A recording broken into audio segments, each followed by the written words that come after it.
बिस्मिल्लाहिर्रहमानिर्रहीम। अस्सलाम वालेकुम नाज़रीन। आज इतवार 3 जुलाई और आने वाले मज़ीद 10 से 15 रोज़ के दौरान मुल्क भर में मानसून की मूसलाधार और तूफ़ानी बारिशों के हवाले से ताज़ा तरीन रिपोर्ट के साथ हाजिर हूँ। मौसम की हर अपडेट से बाखबर रहने के लिए बराए मेहरबानी चैनल को सब्सक्राइब और वीडियो को लाइक लाजमी करें।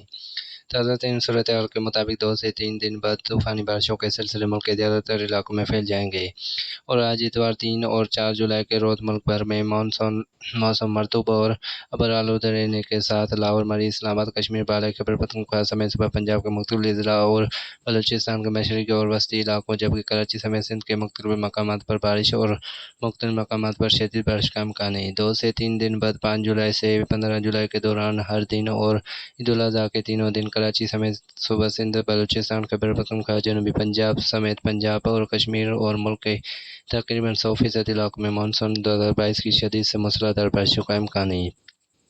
ताहम 5 जुलाई से 15 जुलाई के दौरान कराची से कश्मीर और मुल्क के मुख्तलिफ इलाकों में शदीद मौसमी हालात, 200 से 300 मिलीमीटर बारिश और सैलाबी सूरत हाल का खतरा है, इसलिए शहरी तैयार हो जाए।